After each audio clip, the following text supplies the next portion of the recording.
We live in an age that worships instant availability, read receipts, typing bubbles, and the tyranny of the glowing green dot status have replaced church bells and town criers as proof that we are alive and reachable at every second. Social media consultants salute this hyper-responsiveness and label it engagement, promising brands a throne in the algorithmic kingdom. Neuroscientists, less poetic, call the same phenomenon a dopamine loop, tiny chemical jolts that reward us for every ping, like sugar cubes dropped into the bloodstream of attention. One group sells it, the other diagnoses it, yet both confirm the same truth. Relentless reaction is marketed as a virtue, almost a moral imperative, proof that you care, that you matter, that you exist. And yet nature hums on an opposite pulse. A hawk spends hours perched stone still on a naked branch before unleashing a single, explosive dive that feeds it for the day. A fruit tree retreats into winter dormancy so spring can erupt with flowers that perfume entire neighborhoods. Ocean tides pull back hundreds of meters twice a day, laying bare the sea floor so that when they surge again, they can carry fresh nutrients to every shoreline. Energy that never withdraws never renews, and anything that never renews dies loud and slow, like an overworked fluorescent bulb that flickers in protest before burning out. Try a simple experiment. For 1 week, let every message simmer unreplied for exactly 2 hours. Offer no apology, no elaborate rationale, no emoji band-aids. Just wait. Watch the ripples form. Some friends will respect the delay, sensing a boundary they might even admire. Others will spiral into triple text guilt traps. Are you mad at me? Hello! Guess you're too busy for real friends. Far more important than the external fireworks, however, is the hush that gradually swells inside your own chest. By day 3, your nervous system learns, almost sheepishly, that nothing detonates if you wait. The shoulders inch down, your jaw unclenches. All at once the mind, suddenly understimulated, begins to notice birdsong, stray childhood memories, the floral notes in your coffee. Ordinary marvels drowned out for years by the constant clamor of alerts. Stillness isn't emptiness, it is data you've been too loud to hear. Carl Jung warned that the persona, the mask we laboriously craft so others will clap, can calcify until it devours the face beneath. What begins as pragmatic theater, I'm reliable, thickens into a plaster cast that suffocates breath and expression. An overworked persona is a leaking battery. Every forced smile, every midnight pep talk typed to calm someone else's chaos, drains the meager 20 watts that keep your brain lit. Psychologist Roy Baumeister gave the leakage a name, ego depletion, while Jung spoke of leaking psychic libido. Whatever label you prefer, the math is brutal. Spend energy on people who treat you like a free refill, and you will have nothing left for the quiet engineering of your own becoming. Manipulative personalities rarely bother with open threats. Indeed, cultural sophistication has sanded the edges off blunt coercion. Today's emotional pickpockets weaponize your reflexes instead. They frame urgency with lines like, "Can you call right now?" "I really need you." They sprinkle guilt tokens. "I guess you're slammed. Unlike me, I always show up." They tug identity hooks. "You're the only one who understands." Every tactic assumes your immediate participation. Remove the reaction, silence the puppet, and the strings go slack. A puppet with limp strings can no longer follow choreography, and the puppeteer is left holding inert wood. Silence, used poorly, curdles into stonewalling. Used wisely, it becomes gravity. And gravity does not shout its presence. Planets obey without hearing a single command. Strategic quiet follows 3 cardinal rules. First, signal, then vanish. "I'll think about this and get back to you tomorrow." That single sentence erects a boundary and attaches a timeline. No one floats in dread. Second, refuse the courtroom urge to explain the silence itself. Oxygen does not circulate memos justifying its lack of odor. Let your stillness be self-evident. Third, study the rebound. The first emotion you provoke by stepping back, calm acceptance, frantic hostility, or wounded self-pity, unmasks dependency ratios in everyone around you. Mutual respect tends to bow its head and wait. Covert extraction throws a tantrum. Withdrawal is not escape. It is observation, fieldwork, if you will. When you retreat from the theater of constant applause-seeking, patterns sharpen into focus. Which friend only calls when crisis peaks? Which colleague confuses you for a 24-hour suggestion box? How many relatives mistake access to you for entitlement to unfiltered reassurance? Jung famously wrote, "Everything that irritates us about others can lead us to an understanding of ourselves." The inverse is equally true. Everything that panics others about your silence reveals the size of the hole you've been plugging for them. Some people will accuse you of having changed. They are correct. You have changed from tool to human. Predictability made you cheap. Scarcity handled with intention makes you priceless. Not everyone can afford that new price, and that is exactly as it should be. A house with all its doors flung wide invites both friends and looters. Lock the doors, and only those who knock with respect remain. In medieval Japan, Zen monks spoke of samu, the art of maintaining the monastery by doing less, but with piercing awareness. Modern minimalists merely updated the costume. Expect turbulence. Emotional tax collectors will arrive demanding back payments. You never listen anymore. Translation: your emotional labor used to be free. Standing your ground can feel cruel at first. Not because you are cruel, but because conditioning has sold self-abandonment as kindness. That queasy feeling of guilt is simply the echo of obsolete programming. Let it rattle and fade. If this content is making sense to you, click the subscribe button and subscribe to the channel. Thank you for your support. On the other side lies a peculiar quiet, awkward, spacious, painfully honest. Sit in it. Solitude of this caliber is not the absence of company.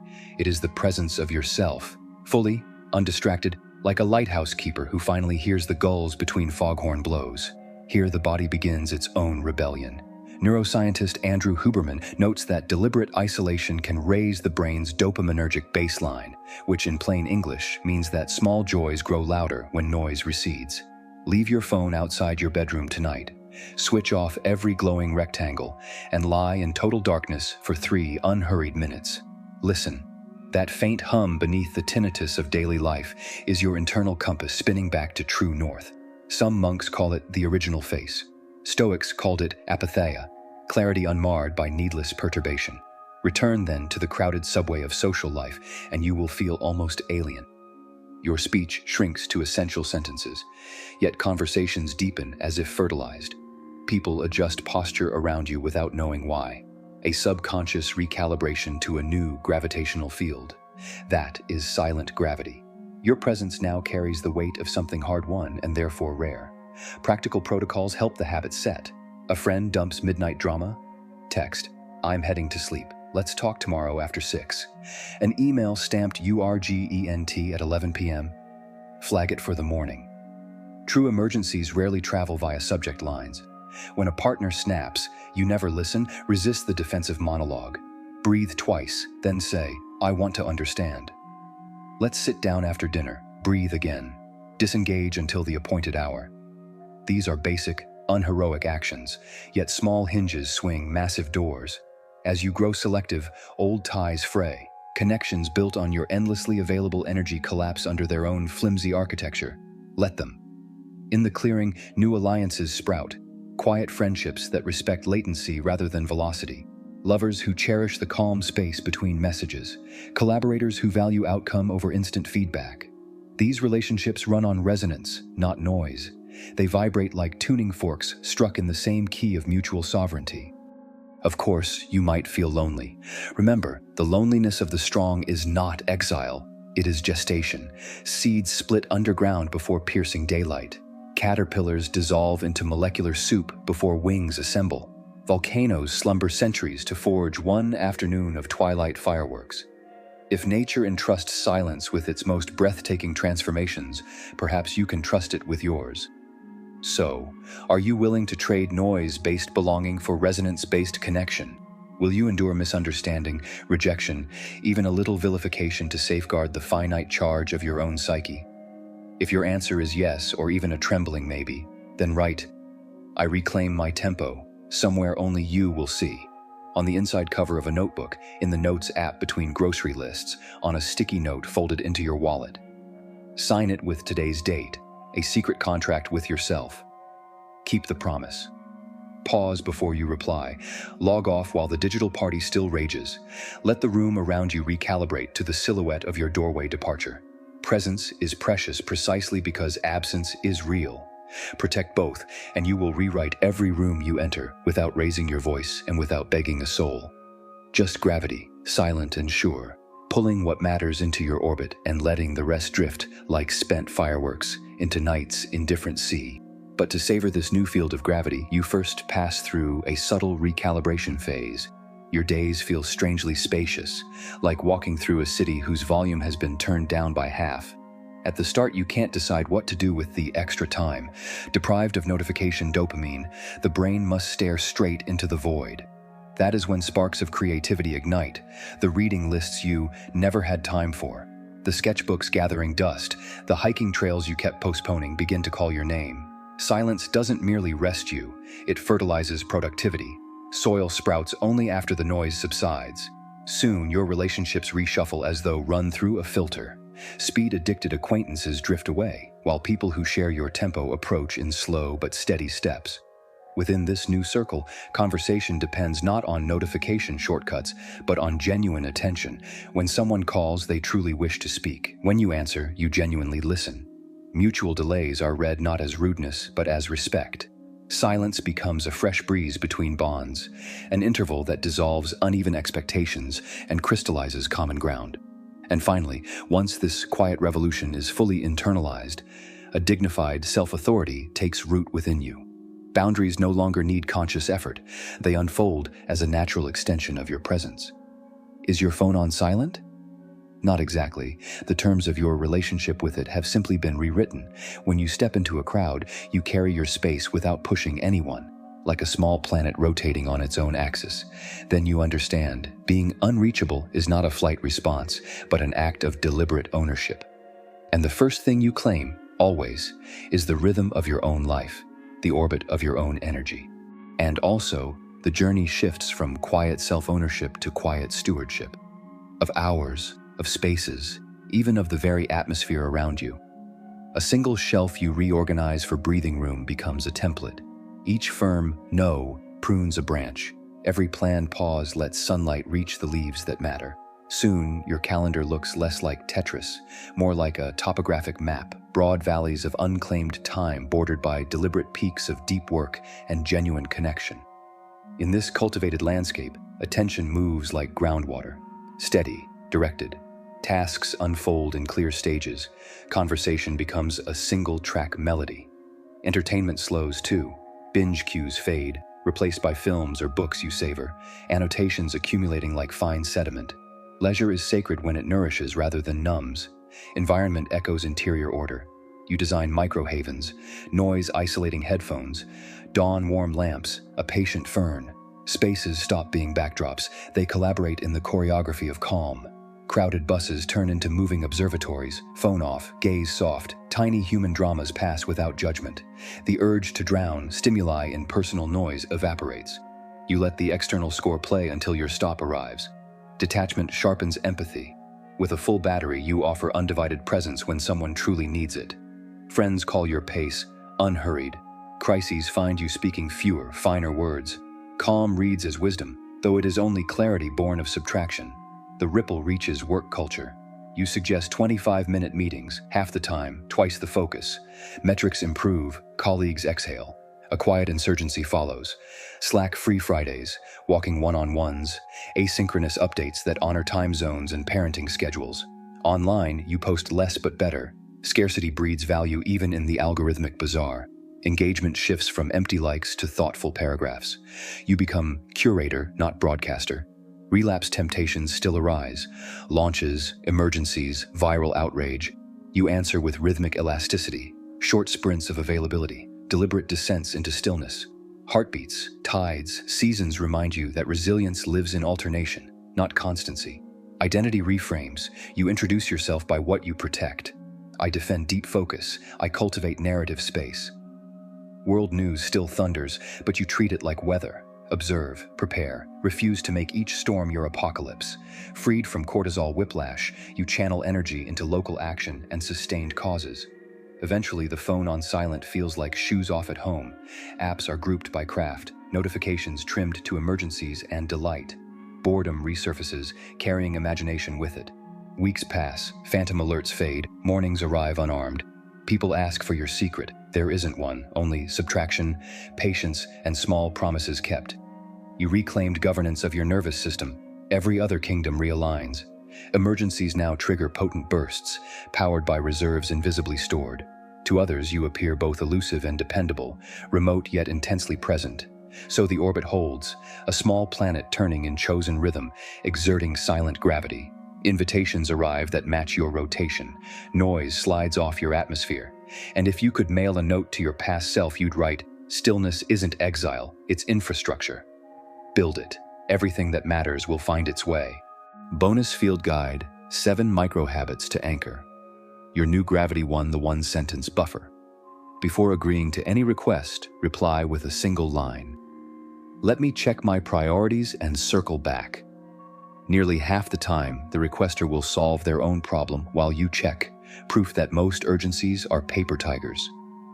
Second notification triage, convert every alert on your phone to "deliver quietly." You'll still receive messages, but the lack of fireworks deprives the brain of its Pavlovian kick. Within days, you start choosing to open apps rather than being summoned. 3. Office hours model. Allocate 2 daily windows, say 11 a.m. and 4 p.m., for all reactive tasks, emails, DMs, quick calls. Outside these windows, you create. Pipeline, not puddle.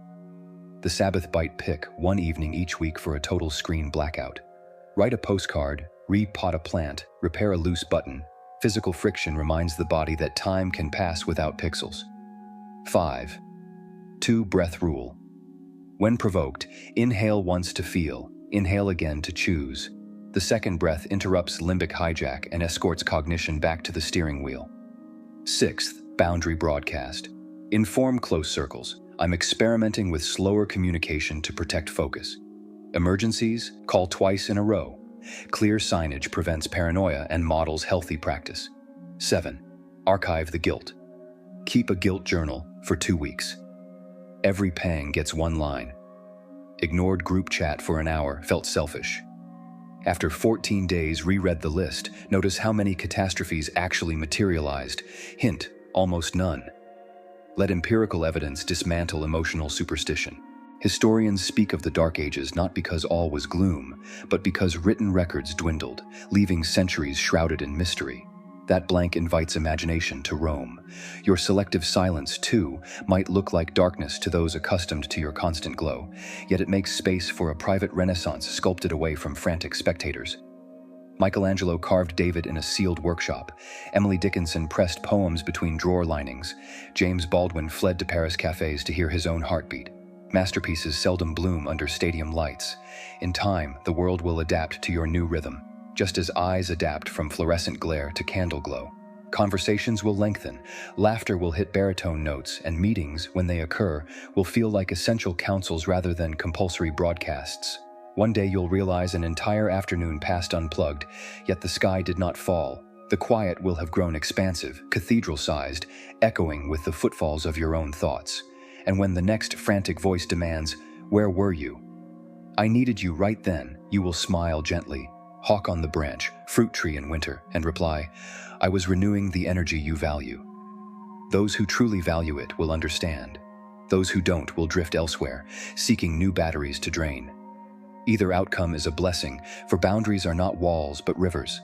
They irrigate what you choose to grow and wash away what can no longer root in your soil. So stay still a moment longer than comfort allows. Let silence do its gravitational work. Watch, with calm curiosity, which orbits remain and which drift to the far belt of fading notifications. Then lift your newly fortified presence like a lantern and step back into the world, lighter, rarer, necessary only where you decide to shine. In the summer of 1665, London's plague outbreak forced Cambridge University to close its doors. 23-year-old Isaac Newton watched professors and classmates flee in panic, then returned to Woolsthorpe, a quiet village no one considered important. At the time, Newton was regarded as an average student. Even his lecture notes were unremarkable. Yet what awaited him in the countryside was total silence. No class schedule, no tutor's demands, no academic green dot blinking for attention. By day, he helped with simple chores on the family farm. By night, he sat in a one-window room asking himself questions. Why does light split into colors through a prism?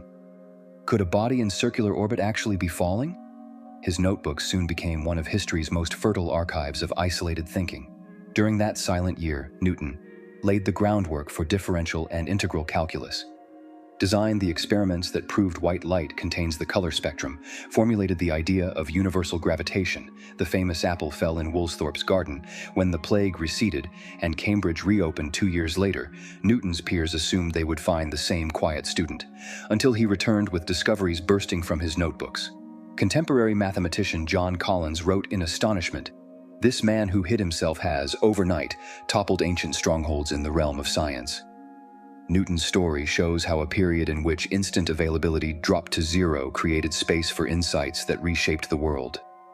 Without campus schedules, social expectations, or friends' demands, only birdsong and falling apples, silent gravity whispered universal gravity to him. Even today, visitors who stand by the Woolsthorpe apple tree notice their phone signal fade. The tour guide smiles. Around here, it's not just phones that lose reception. Distractions get turned away at the gate. Newton's silence still works.